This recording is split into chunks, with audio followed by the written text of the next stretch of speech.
In 1974, writer and director Toby Hooper unleashed a film onto the world that was so dark, grisly, and horrifying that it was banned in about 10 countries. This film ended up being so influential that it went on to generate many of the common tropes and cliches that we see in modern slashers today. It's been so influential to countless horror filmmakers, which in turn have spawned so many influential and iconic characters in their own right. This film has certainly left a huge mark in the horror genre, and its success and legend is absolutely paramount. How's it going, everyone? I'm JT the Talking Head. You are the audience, and today we're taking a look at my complete physical media collection and ranking of the Texas Chainsaw Massacre series. Let's get into it.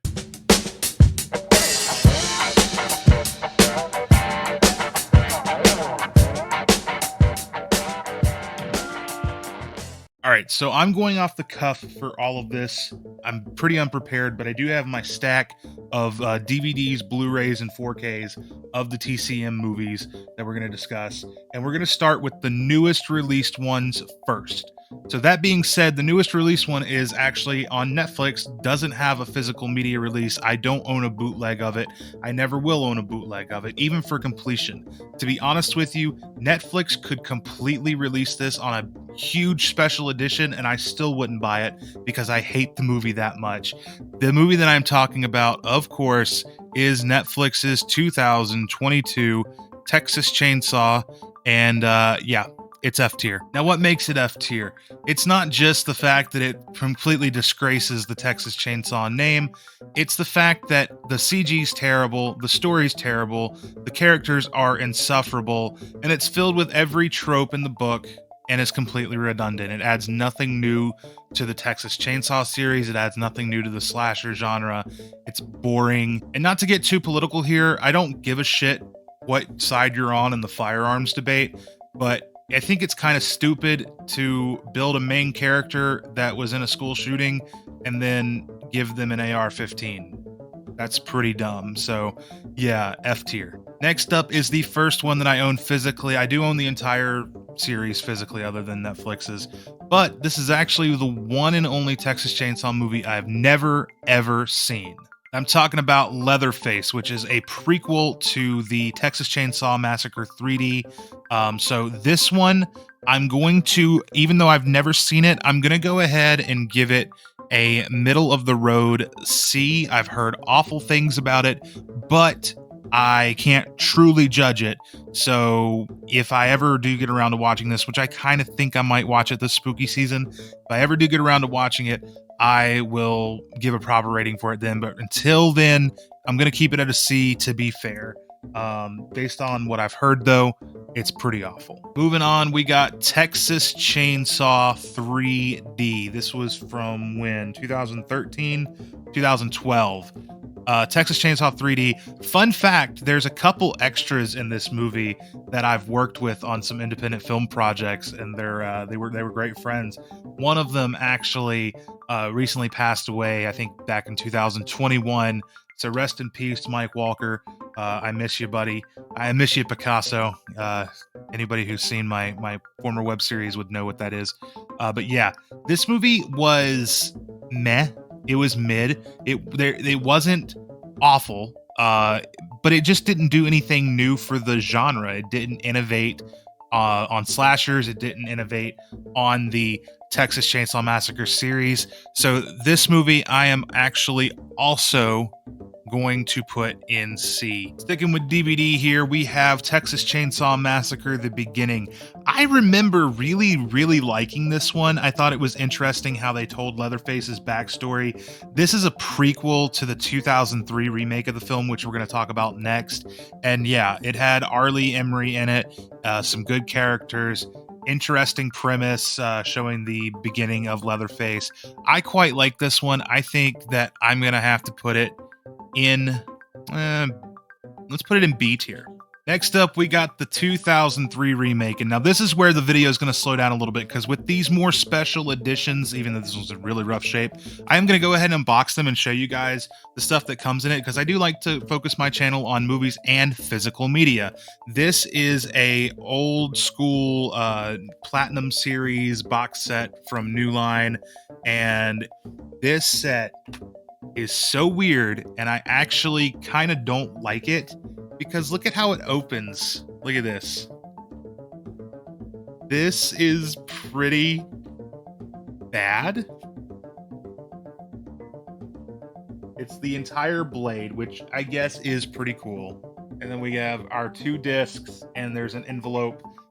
I will tell you guys, in this envelope are film stills from the movie, but it's like in the beginning when the movie is like flashing the photography, the crime scene photography of the police pictures. That's what those stills are. It's in an evidence envelope. I'm not going to show those on YouTube, because even though I'm not monetized here, I don't want to risk like getting like a content strike about, like, you know, showing gore and grisly stuff. I don't want to risk the video getting taken down. It's already hard enough to talk about Texas Chainsaw and talk around community guidelines because it's such a grisly series. So I'm not going to show those, but they are pretty cool. They're bloodstained and everything. If you ever find this out in the wild for cheap, it is definitely something cool to have. Even if I upgrade this to Blu-ray, I'll keep this just because it's a pretty cool box set, even though I don't like how it opens. So a Texas Chainsaw 03 remake, I am going to rate that also a B tier, because actually, you know what? I remember I really, really like that movie. I'm going to give it an A. I feel like for the remake genre, that movie is probably the best slasher remake that I've seen. The best 2 are definitely TCM 03, and I think it was like, what, 2011, 2013 maybe, remake of Friday the 13th. Those are the 2 best remakes I've seen, but 2003, it did a really good job of keeping like the grittiness and goriness of the original. Like, it kept the spirit of Texas Chainsaw in a time where the grindhouse slasher movie was pretty much dead. So I gotta give it respect for that. I'm gonna put that in A tier. All right, next we got 1994's Texas Chainsaw Massacre Next Generation. I have the DVD here and the Scream Factory Blu-ray. This movie is so divisive amongst the fans, and I think that it's mostly because it takes such a weird turn at the end of it with the with like the government and stuff and all that, saying like the Sawyers are working for the government and all that shit. I think it's way too hated on. I think it's way underrated. I actually really, really, really love this movie. This was actually the second Texas Chainsaw that I saw. I remember begging my mom to let me rent it from the video store, and this has a lot of F-bombs within like the first 5 minutes, and I was a kid. And when I put it in the VHS player, she heard all that and she turned it off. And then in the middle of the night, I woke up and went and watched it. So great memories of childhood, getting up in the middle of the night to watch Texas Chainsaw Next Generation. But even if I separate the nostalgia, I have gone back and rewatched this, and I still think it holds up. Renee Zellweger is actually a pretty good final girl, and Matthew McConaughey is honestly super nutty and wacky and zany. His character is a cartoon character in this, but it's funny. It fits. This movie feels like a true continuation of TCM 2, because TCM 2 with characters like Chop Top, it was an absolute cartoon. This movie feels in the same vein of that. It's not as gory and gritty and dark and cannibalistic as the others in the series. It's a lot more humorous. It's more of a horror comedy, and I feel like if you get it, you get it, and if you don't get it, you don't get it. But I'm gonna give it a tier. Personally, just my opinion. That's my personal and my critical opinion of it. I really like the movie, but I can understand why some people don't. If you don't like the humor and the cheesy and the cartooniness in your Texas Chainsaw movies, I can get why you wouldn't like it. Moving on, we have Leatherface, the Texas Chainsaw Massacre 3. This movie is what I honestly consider to be the redheaded stepchild of the series. It is the lost and forgotten Texas Chainsaw movie. Nobody ever talks about it, and the people that do don't typically like it. The movie's not very well received amongst the fans, but the truth is, this movie is a lot more dark and gritty than you remember. I went back and watched this a couple of years ago, and it really is. It's just enough of a departure from TCM2 while still keeping some of the horror comedy, but also returning to the more gritty and goriness of the original. This movie really, I don't know. It's hard to judge sometimes, and it's hard to take off my nostalgia glasses for it. I really liked this as a child. Going back as a grown adult, I still dig it, but it's not as great as I remember as a child. But I do still think it gets too much hate and not enough recognition overall. I think that the important thing here is that this movie is just really forgotten about. I'm gonna put it in.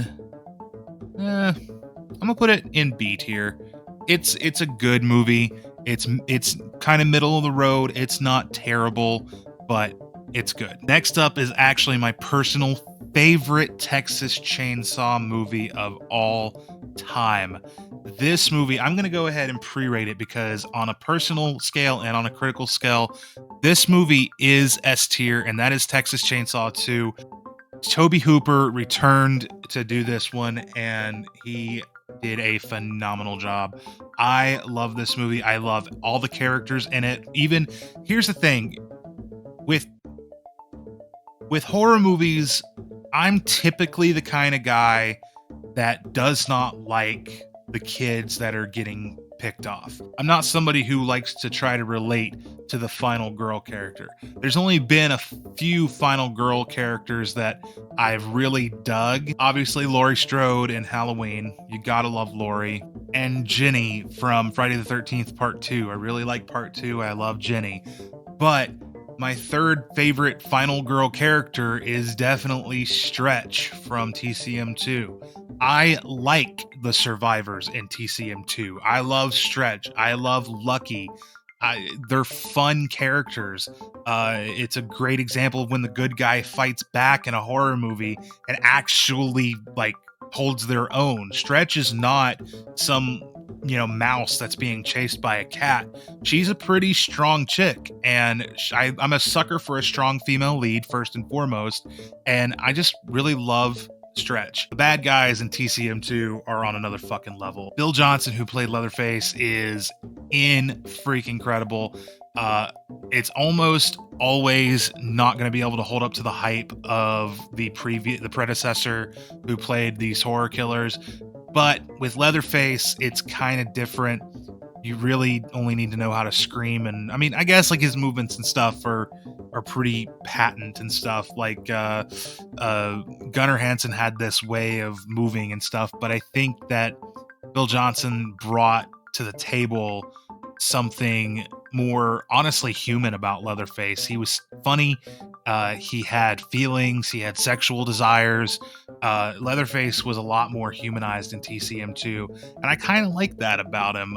He wasn't just some mindless, do everything for your brothers kind of guy. He was, he had a crush on Stretch. You could clearly see that, and it was really fun. I liked that character development of Leatherface. And then of course Chop Top, honestly the GOAT horror character. In my opinion, Bill Moseley is the best horror actor there is, because he's more than just a standard horror actor. He is a fantastic regular, like, he could do drama, comedy, action, horror, whatever you need him to do. Bill Moseley is a fantastic actor. He's an S tier actor. That's why, all these guys bring all this together, make TCM2 an S tier movie. Let's go over the physical media releases of TCM2 that I have. Starting up is this just standard DVD release, nothing special about it. It says gruesome edition on it. It's the first one that I had. I think it's from Canon Films, is the label that it came out under. Then we have the Scream Factory Blu-ray with the slipcover. And to be quite honest with you, this Blu-ray is actually my favorite cover art for any of the releases of this movie. I absolutely adore this cover art. So we have our slipcover and we take it off, and it's got a reversible cover and 2 discs. But yeah, I am a absolutely huge fan of this cover art, and I love the slipcover. I was giddy as a schoolgirl when I found this on Orbit DVD for a very good price. It was very reasonable, like $30 used for this with the slipcover. Was an incredible steal. Then we have the standard edition Arrow Video Blu-ray. I like the scan a lot. I haven't actually watched the Scream Factory scan, so as far as like differences in looks, I can't really tell you the differences because I have only had the Scream Factory edition for a little bit. But I do like the Arrow scan. This was the definitive edition that I had for a really long time. We have the limited edition Arrow Video box set. Now you might be asking yourself, JT, A, why the hell do you have so many copies of Texas Chainsaw 2? And B, why do you have 2 different copies of the Arrow video release? And to that I say, I'm that big of a fan of the movie that I want to own every release of it I can. The only release I think that I don't have really is the standard edition Blu-ray, which there's really not much need for me to get, but I mean, if I find it decent priced, I will. I love this box set. This is my favorite edition of the film, other than the Scream Factory artwork. But this is what the standard cover of the standard Arrow looks like. But you get multiple discs.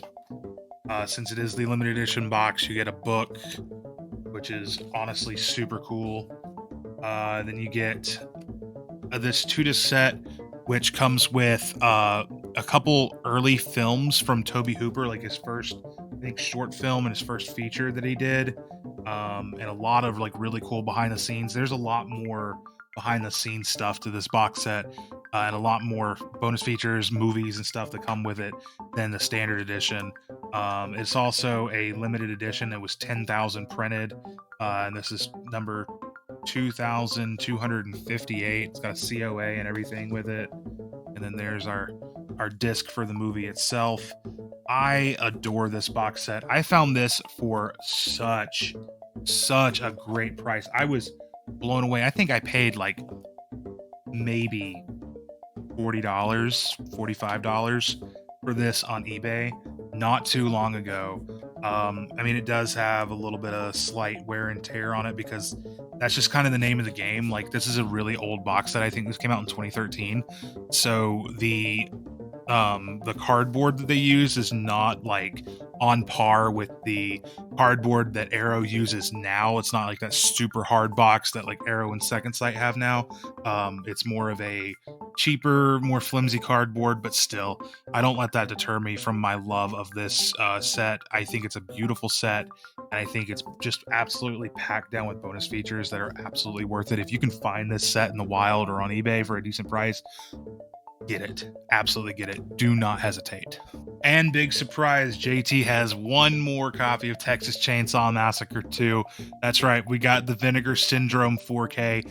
This is honestly the biggest reason why I haven't watched the Scream Factory release, because I got the Scream Factory release way after I got this.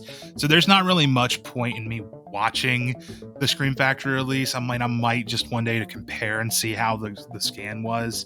But when you have this beautiful Vinegar Syndrome 4K with this hard box, the scan on this is absolutely gorgeous. I love this release. It's not my favorite artwork or anything, but it is super cool. 3-disc set. It does have reversible cover art, so you can make the cover art, this cover art, the Breakfast Club poster. I freaking adore this release. This is honestly as well my favorite Vinegar Syndrome release that they've ever done. And let me tell you too, this hard box, Scream Factory does something similar. They released Elvira's Haunted Hills that I have, and Halloween 1, I have that one, in these kind of hard boxes. But Scream Factory doesn't give you a slipcover with the hard boxes. Vinegar Syndrome gives you a hard box and a slipcover. That is super cool. This slip is also embossed. It's embossed on the sides. It's just such a gorgeous release. And honestly, if you want the definitive looking version of Texas Chainsaw, the version that with HDR and coloration looks the best, but also still keeps that gritty feel to it, get the Vinegar Syndrome version. Even if you can't get the slipcover and hard box, they still sell the standard. Go get that version. All right, winding down here to the very, very last entry, which is the first entry in the series, the original Texas Chainsaw Massacre. I'm going to go ahead and pre-rank this too. It's S tier as well. This movie did so much for the horror genre, for the slasher genre. Tobe Hooper took what Alfred Hitchcock did with Psycho and completely turned it on its head and busted it wide open. And because of Tobe Hooper and because of Texas Chainsaw, I firmly believe that without Texas Chainsaw, we don't get slasher movies. We don't get Michael Myers in Halloween. We don't get Wes Craven's Nightmare on Elm Street. And without, of course, Halloween, we don't get Friday the 13th because Sean Cunningham never would have tried to rip the shit off. So, I mean, because of Leatherface, I really feel like because what Hooper did was bust down the door and make horror really accessible to mainstream audiences with this film. It absolutely opened the door for other horror makers to hone their craft and bring it to the public. And without TCM1, we just would not be where we are in horror today. It's an incredible film. It still holds up. I watch this movie multiple times a year. It is one of my movies that I put on. Looking at it critically for what it did as a genre, how it's filmed. I mean, it's a little bit, run and gun style, a little bit, nasty and gritty, but it's a cheap movie. It was made on a budget. It was very, very, very shoestringed in, and I love it. I love every second of this movie. It doesn't really do anything wrong because it's so innovative. So let's take a look at the series on disc that I have here. This is the DVD special edition. I don't really know anything about when this released, but this was my first ever DVD copy of it. I never had this on VHS or anything, but I had this for years and it carried me for a very, very, very long time. So I still will always keep this edition just because it's my first copy of Texas Chainsaw. Next up, this is one that I will also keep with me. I recently got this as a gift from one of my dear friends and my co-host on my podcast, Masters of Matinee. Check that out every Blues Day Tuesday at noon on Apple, Spotify, Google Podcasts, and right here on YouTube on the Masters of Matinee YouTube channel. He got me the Texas Chainsaw Massacre Dark Sky Films 2-disc Ultimate Edition Steelbook. This thing is beautiful. He literally, this was just a couple months ago at this point, texted me. He was like, yo, I'm sending you something. You're going to like it. And it was this. I adore this steelbook. This is actually, because of the meaning behind the gift from my really good friend, this is probably my favorite piece in my entire Texas Chainsaw collection, just because of what this particular copy means to me. I'm very high on gifts. If somebody gives me something, I'll keep it forever. I will never get rid of it. Even if it's a duplicate, I will give away or sell my original copy over the duplicate that a friend gives me, just because the thought that they put into it is that much more important to me. This is a really cool set. We have a 2-disc DVD here, and it comes with a Dark Sky Films 2006 DVD catalog, which I have looked through and I'm not going to open and show you because it's got some very inappropriate stuff. And then we have the inside with him hanging her up on the meat hook. This steelbook is just so cool. It's so neat. Next up, we have moving from the DVD, we have the Dark Sky Films 4K steelbook. I don't actually own this movie on Blu-ray. I went straight from the DVD to 4Ks. So we've got the white poster art here, but I will say I don't like this steelbook all that much because there's nothing on the back. Now I know a couple people who have stated that they actually really like that because it keeps in tone with just the white poster. But to me, you could have put so many different things back here. You could have put I don't know, a saw blade right here, or the van, or blood spatter, or a meat hook, or something on here to give it a little more pop. But they didn't do it. They just kept it standard with this. But overall, this is a really, really nice steel book. I'm not gonna take the discs out, but the inside art is the dinner scene, and we got 2 discs, a 4K and a Blu-ray. I actually personally, I've gone on the record saying this. I like this scan over Second Sight scan because it's more dark and gritty. This scan was approved by director Toby Hooper, while Second Sight was approved by the cinematographer. So really, what it comes down to is Second Sight scan is kind of more what it looked like in theaters, while this scan is more what Toby Hooper wanted it to look like when he approved it back when Dark Sky did a 4K scan on it, and then they released their Blu-ray of it. Because if you remember, a couple years ago, Dark Sky released a standard Blu-ray with a Blu-ray steelbook with a director-approved scan, and that's what this is sourced from, is that director-approved 4K scan. That's what this 4K disc is. Next up and lastly, I have my favorite set in my collection.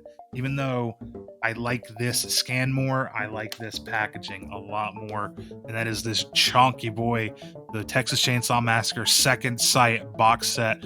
Look how big this thing is. Now, I do have a full unboxing on my YouTube channel that really goes deep into depth on it, but I'm gonna just kind of gloss over the unboxing here and kind of just show you a little bit what you get. So, get a fold-out paper case, 3 discs, this absolutely massive hardback book that, I mean, you could literally kill somebody with this, with all sorts of different art and essays and behind the scenes talk and all sorts of stuff on the movie. Then you get your J card, a bunch of art cards, lobby cards. This is honestly, if you're a physical media collector, this Second Sight set is the definitive Texas Chainsaw Massacre set that you should have in your collection, because it has everything that you need. It has every bonus feature that you're going to need on the disc. It's got every physical goodie that you're going to need. It's got every essay that you're ever going to want to read on it. It's the end-all be-all of releases of Texas Chainsaw Massacre. So this one is a highly recommended get from me for any physical media collector, especially physical media collectors that love this movie. And that's all I got for you today. This was a super, super long video, but I really wanted to dive deep into my collection and also ranking these movies. I absolutely love this series. It's so near and dear to my heart. It is my favorite slasher movie. I just love it so much. So I hope that you guys enjoyed this video. I hope that you enjoy Texas Chainsaw as much as I do, and I hope that you guys have a great day. If you like this video, comment, like, subscribe, all that jazz. Tell me what your favorite, go to the comments, tell me what your favorite TCM movie is, and then also tell me what your favorite release of a TCM movie is. So let's do that. Let's play that game in the comments. All right, y'all, I'm out of here. See you later.